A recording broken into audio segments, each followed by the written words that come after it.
சாலையோரத்தில் ஒரு கல் சிலை, ரொம்பவே அழகான கல் சிலை. பார்க்குறவங்களோட மனசை துள்ள வைக்கிற மோகன வடிவம். அவ்வளோ அழகாக இருந்தது அந்த கல் சிலை. ஒரு அபூர்வ சிற்பி இதுக்குன்னே பிறவி எடுத்து தன்னோட கனவை எல்லாம் வடிவமைச்ச மாதிரி அப்படி ஒரு அழகான கல் சிலை. ஆனால் அதோட கண்களில் மட்டும் ஏதோ ஒரு சோகம். பார்க்குறவங்களுக்கு அதோட உடலமைப்பால் வரக்கூடிய காமம் கூட அதோட கண்ணில் இருக்கிற சோகம் கொன்னுடும். அப்படி அதோட கண்கள் சோகத்தில் ஆழ்ந்திருந்தது. அது சிற்பியோட அபூர்வ கனவு இல்லை, சாபத்தோட விளைவு. அவ தான் அகலிகை. அந்த காட்டு பாதையில் கல்லை அடைச்சி வச்சிருக்க சோகம். சூரியன் சுட்டாலும் மழை கொட்டினாலும் தூசு தும்பு குருவி கோட்டானு எல்லாம் வந்து உட்காந்தாலும் தன்னோட நினைவு எதுவுமே இல்லாமல் கல்லாக கிடக்கிறா. கொஞ்ச தூரத்தில் ஒரு கரையான் புத்தில் தன்னோட நினைவு எல்லாத்தையும் தூக்கி போட்டுட்டு சோகத்தை மறந்து தவம் இருக்கிறான் கௌதமன். இன்னும் கொஞ்ச தூரத்தில் அந்த தம்பதிகள் வாழ்ந்த வீடு வீழ்ந்து போய் வெறும் கூடு மட்டும் தான் இருந்தது. இவங்களுக்கு நிழல் கொடுத்த கூரை இப்போ வீழ்ந்து பொடியாகி கிடக்குது. சுவரும் கரைஞ்சி போச்சு. மிஞ்சியது வெறும் திரடு மட்டும்தான். தூரத்தில் கங்கையோட சலசலப்பு. அந்த கங்கைக்கு இவங்களோட எல்லையற்ற சோகம் தெரியுமோ தெரியாதோ. காலங்கள் இப்படியே பல கடந்துச்சு. ஒரு நாள் மாரிசனையும் சுவாகையும் இடம் தெரியாமல் அழிச்சிட்டு அதோட வெற்றி கழிப்பில் விஸ்வாமித்ரர் உட்காந்துருக்காரு. அடிக்கடி திரும்பி பார்த்துக்கிறாரு. பார்வையில் அப்படி ஒரு பரிவு. 2 குழந்தைங்க ஓடி விளையாடிட்டு இருந்தாங்க. அவங்க வேற யாரும் இல்லை, ராமனும் லக்ஷ்மணனும் தான். அரக்கரோட அழிவை ஆரம்பித்து வச்சுட்டு அதோட பொறுப்பு தெரியாமல் ஓடி பிடிச்சு விளையாடிட்டு இருக்காங்க. ஓட்டம் புழுதியை கிளப்புது. முன்னா ஓடுறவன் லக்ஷ்மணன், பின்னாடி துரத்துறவன் ராமன். அந்த சிலையில் அவங்க ஓடுற புழுதி படுது. இவங்க 2 பேர் விளையாடுறதையும் மகிழ்ச்சியோட பார்த்துட்ருக்காரு விஸ்வாமித்ரர். அந்த புழுதி படலம் சில முழுக்கப்படுது. எப்போதோ ஒரு நாள் கல்லா போன இதயம் இப்போ துடிக்குது. இறுகி போன ரத்தம் ஓட ஆரம்பிக்குது. கல்லில் உஷ்ணம் பரவி உயிருள்ள ஒரு சிலையாக மாறுது. கண்களை மூடி திறக்கிறா அகலிகை. நினைவு வந்துருச்சு. சாப விமோசனம், சாப விமோசனம். தெய்வமே, மாசுபட்ட உடல் பவித்திரம் அடைஞ்சிருச்சு. தனக்கு மறுபடியும் புதிய வாழ்க்கையை கொடுத்தது இந்த தெய்வீக புருஷனா, இந்த குழந்தையா? அவன் காலில் விழுந்து நமஸ்கரிக்கிறா. ராமன் ஆச்சரியத்தில் விஸ்வாமித்திரரை பார்க்குறான். விஸ்வாமித்திரருக்கு புரிஞ்சிருச்சு இவ அகலிகைன்னு. இந்திரனோட மாய வேஷத்துக்கு ஏமாறிய பேதை பெண். கணவன் மீது இருந்த அளவுக்கு அதிகமான பாசத்தால் உடம்ப மாய வேஷத்தால் ஏமாற்றி மாசுபடுத்திக்கிட்டா. கௌதம மனைவி எல்லாத்தையும் ராமன் கிட்ட சொல்கிறா. அங்கே இருக்கிற புத்தில் தான் கௌதமர் தவம் இருந்துட்டுருக்காரு. இதோ அவரும் எழுந்து வந்துட்டாரு. கௌதமர் தயங்கி தயங்கி தான் வராரு. அதே மாதிரி சாப விமோசனத்துக்கு அப்புறம் வாழ்க்கை எப்படி இருக்கும்னு இதுவரையும் அவள் யோசிச்சு பார்த்ததே இல்லை. அகலிகைக்கு மனசு ஃபுல்லாக பயமாக இருந்துச்சு. அகலிகை கதை கேட்டு அம்மான்னு காலில் விழுந்து வணங்குறாரு ராமர். மனசறிஞ்சி தப்பு செய்யாத ஒருத்தைய நீ ஏற்றுக்கிட்டு வாழ்றது தான் சரி அப்படின்னு விஸ்வாமித்திரர் கௌதமர் காதில் மட்டும் விழுவுற மாதிரி சொல்கிறாரு. கௌதமருக்கு முன்ன போல அவகிட்ட பேசுறதுக்கு வார்த்தை வரல. அவளை அன்னைக்கு விலமகள்னு சொன்னது இன்னைக்கு நாக்க சுட்டுச்சு. அவர் ரொம்ப வருத்தப்பட்டார். என்ன வேணும் அப்படின்னு வெறும் வார்த்தையாக அவகிட்ட கேட்டார். பசிக்குது அப்படின்னு அகலிகை சொன்னான் குழந்தை மாதிரி. பக்கத்தில் அந்த தோட்டத்தில் போய் கனிகளை பறிச்சுட்டு வந்து கொடுத்தாரு. அகலிகையும் பசி தீர்ந்தா. அவங்களுக்குள்ள கனிவு இருந்துச்சு. ஆனால் 2 பேர் மனசுக்குள்ளேயும் வேற வேற எண்ணங்கள் ஓடிட்டு இருந்துச்சு. கௌதமனுக்கு தான் ஏற்றவளா அப்படின்னு அகலிகை கவலைப்பட்டா. அகலிகைக்கு தான் ஏற்றவனா அப்படின்னு கௌதமன் கவலைப்பட்டாரு. சாலையோரத்தில் பூத்திருந்த பூக்கள்லாம் அவங்கள பார்த்து சிரிச்சிட்டு இருந்தது. அகலிகை விருப்பப்படி 2 பேருமே அயோத்தியை விட்டு கொஞ்சம் தூரம் தள்ளி ஆள் நடமாட்டம் இல்லாத இடத்துல சராயு நதிக்கரை பக்கத்தில் குடிசை கட்டி வாழ்ந்துட்டு வந்தாங்க.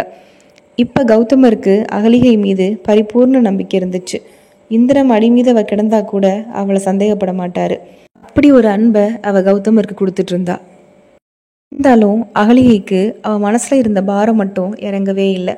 தன்னை யாராவது தப்பாக பார்த்துருவாங்களோ, தப்பாக பேசிடுவாங்களோ அப்படின்ற பயம் மட்டும் அவள்கிட்ட இருந்துக்கிட்டே இருந்தது. அவளோட இயல்பே மாறி போய் இருந்தது. அவளோட விளையாட்டு பேச்செல்லாம் எங்கேயோ காணாமல் போயிருந்தது. 1000 தடவை மனசுக்குள்ளே திருப்பி திருப்பி சொன்ன பிறகுதான் ஒரு பேச்சை அவள் பேசுவாள். கௌதமர் சாதாரணமாக பேசுகிற வார்த்தை கூட எதுவும் உள்ளர்த்தம் இருக்குமோ அப்படின்னு யோசிக்க ஆரம்பித்தா. வாழ்வே அவளுக்கு நரகமாக இருந்துச்சு.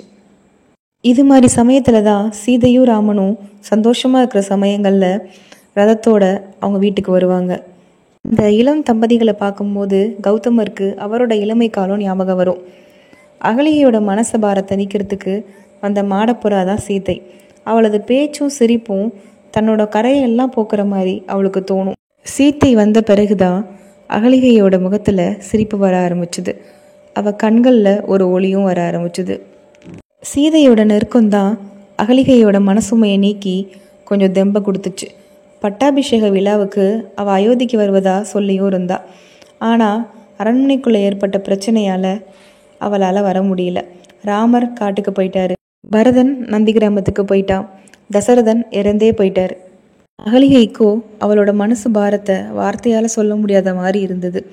ராமன், லக்ஷ்மணன், சீதை எல்லாரும் காட்டுக்கு போனாங்க.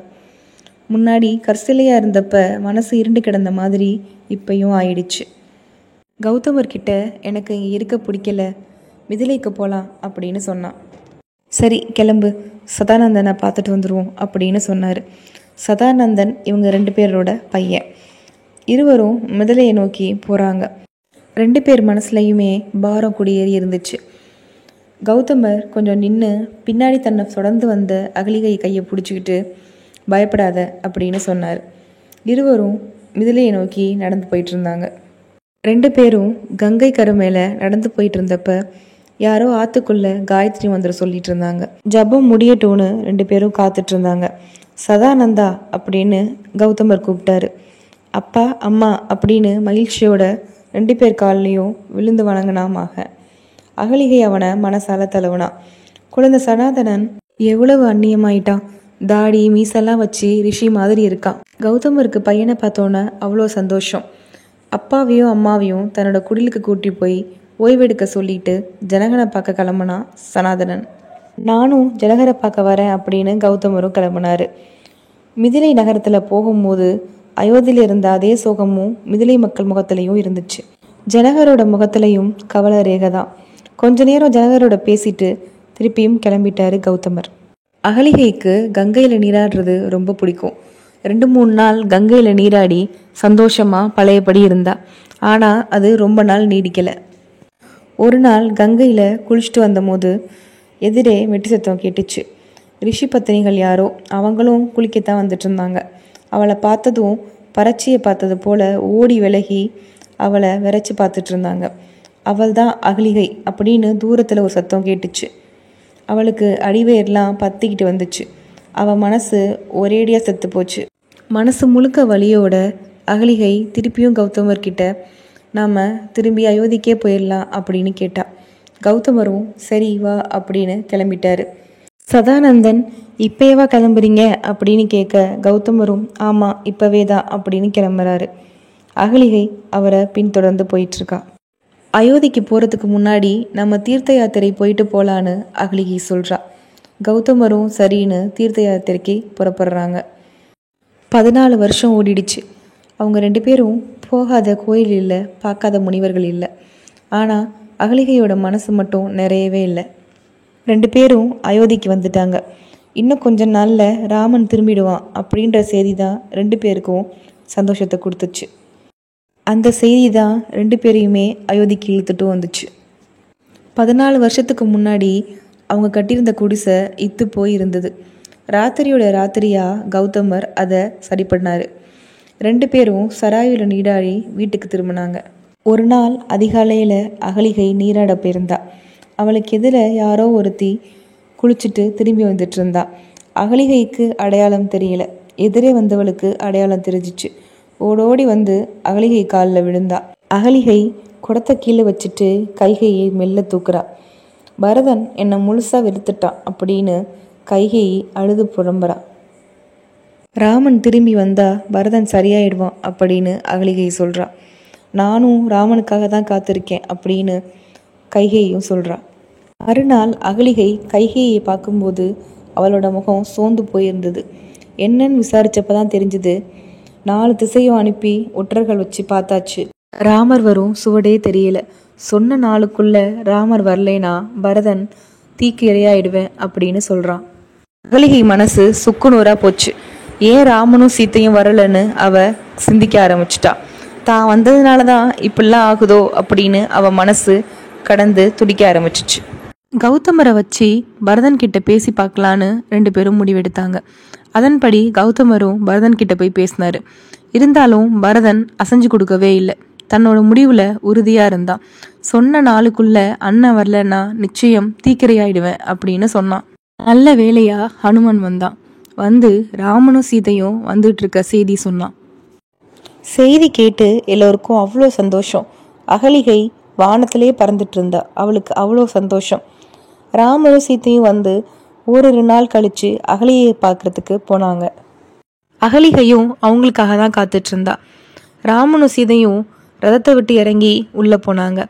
ராமனோட நெத்தியில அனுபவ ரேகை படர்ந்து இருந்துச்சு. சீதையோட பொலிவும் அனுபவத்தால கூடி இருந்துச்சு. ராமர் சீத்தை 2 பேர் முகத்திலையும் புன்சிரிப்பு அழகா குடியிருந்துச்சு. கௌதமர் ராமனை கூப்பிட்டுட்டு வெளியில வந்துட்டாரு. 2 பேரும் பேசிக்கிட்டே போயிட்டு இருந்தாங்க. அகலிகைக்கு ராமனும் சீத்தையும் தான் பெற்ற குழந்தைங்க போலதான். சீதையை பார்த்தோன்னே அவ்வளவு சந்தோஷம். 2 பேரும் பேச ஆரம்பிச்சாங்க. ராவனை தூக்கிட்டு போனது, அங்கே நடந்த எல்லா விஷயத்தையும் சீதை சொன்னான். அகலிகை கேட்டு ரொம்ப வேதனைப்பட்டா. அதுக்கப்புறம் அக்னி பிரவேசத்தை பற்றியும் சீதை சொன்னான். இப்போ அகலிகை தன்னோட உயிரை யாரோ எடுக்கிற மாதிரி துடிச்சு போனான். அவர் கேட்டாரா, நீ ஏன் செய்த அப்படின்னு கேட்டா. அவர் கேட்டாரு, நான் செஞ்சேன் அப்படின்னு சீதை ரொம்ப அமைதியாக சொன்னான். ஏன் ராமன் கேட்டானா அப்படின்னு கத்துனா அகலிகை. அவள் மனசுல கண்ணகியோட வெளி தாண்டவம் ஆடிச்சு. அகலிகைக்கு ஒரு நீதி, அவனுக்கு ஒரு நீதியா? அகலிகைக்கு உடம்பெல்லாம் பத்தி எரிஞ்சுது. சீதை கொஞ்ச நேரம் அமைதியா இருந்தா. அதுக்கப்புறம் சொன்னா, உலகத்துக்கு நிரூபிக்க வேண்டாமா அப்படின்னு மெதுவா சிரிச்சா சீதை. உள்ளத்துக்கு தெரிஞ்சா போதாதா? உண்மையை உலகுக்கு நிரூபிக்க முடியுமா அப்படின்னு அகலிகை கேட்டா. அவளோட வார்த்தை வறண்டு போச்சு. வெளியில பேச்சு குரல் கேட்டுச்சு. அவங்க திரும்பி வந்துட்டாங்க. சீதை அரண்மனைக்கு போவதற்கு வெளியே வந்தா. அகலிகை வரல. ராமனோட மனசு சுட்டுச்சு. ராமனும் சீத்தையும் கிளம்பி அரண்மனைக்கு போயிட்டாங்க. கௌதமர் வெளியில நின்றுட்டு இருந்தாரு, ஏதோ யோசிச்சுக்கிட்டு. திடீர்னு அவர் மனசுக்குள்ள ஒரு யோசனை. அகலிகைக்கு ஒரு குழந்தை வந்துட்டா தன்னோட மனக்கவலை எல்லாத்தையும் மறந்துடுவா, திருப்பியும் பழையபடி ஆயிடுவா அப்படின்ட்டு வீட்டுக்குள்ள போறாரு. உள்ள அகலிகை ஏதோ யோசனையில இருந்தா. நினைவு இழந்தவ மாதிரி வேற ஏதோ யோசனையில இருந்தா. மறுபடியும் இந்திர நாடகம் அவ மனசுக்குள்ள ஓடிட்டு இருந்தது. கௌதமர் வந்து அவளை தழுவும் போது திருப்பியும் இந்திரன் தான் தன் தழுவுறான்னு மனசுக்குள்ள ஓடுது. அவ நெஞ்சு கல்லானுச்சு. ரொம்ப நிம்மதியாகவும் இருந்துச்சு. அவ திருப்பியும் சிலையாயிட்டா. அகலிகை மீண்டும் சிலையானாள். கைலாய மலை வழியா ஒரு உருவம் நடந்து போயிட்டு இருந்தது. அதோட குதிக்காலில் அவ்வளவு விரக்தி இருந்தது. அதுதான் கௌதமர். அவரு திருப்பியும் துறவி ஆயிட்டாரு. அகலிகை மறுபடியும் விரும்பி கல்லா மாறினத்துக்கு 2 காரணங்கள் தான் இருந்துச்சு. ஒன்று, சாப விமோசனம் பெற்று ஆரம்பிச்ச புதிய வாழ்க்கை அவ எதிர்பார்த்தபடி இல்லை. சுத்தி உள்ள மக்கள் தன்னை பார்த்த பார்வை, தன்னை பத்தி பேசின பேச்சுக்கள் எல்லாமே அவளுக்கு இந்த புதிய வாழ்க்கையும் ஒரு சாபமான வாழ்க்கை மாதிரி தான் தெரிஞ்சுது. மனதளவுல தினமும் வலிகளை சுமந்துதான் அவ வாழ்ந்துட்டு வந்தா. 2வது காரணம், முதல் காரணம் ராமன். ராமனை தன்னோட மகன் போல கருதி இருந்தா அகலிகை. ராம தன்னோட மனைவிய உலகத்துக்காக தீக்குளிக்க சொன்னது அவளால ஏத்துக்க முடியல.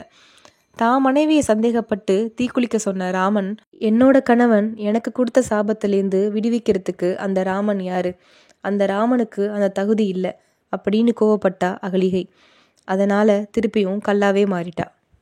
இது புதுமைப்பித்தன் அவர்கள் எழுதிய சாப விமோசனம் அப்படின்ற சிறுகதை. புதுமைப்பித்தன் அவர்களுக்கும் அகலிகை மாதிரியே ராமன் மேல பேரன்பு இருந்திருக்கணும்னு நினைக்கிறேன். அதனாலதான் ராமர் சீதையை தீக்குளிக்க சொன்னது அவராலையும் ஏத்துக்க முடியல. இது வரலாற்றை தழுவி எழுதப்பட்ட புதுமைப்பித்தன் அவர்களுடைய கற்பனை கதை. முழுவதும் கேட்டுட்டு உங்களோட கருத்துக்களை கமெண்ட் பாக்ஸ்ல தெரிவிங்க. மீண்டும் ஒரு நல்ல கதையோட சந்திக்கிறேன். நன்றி.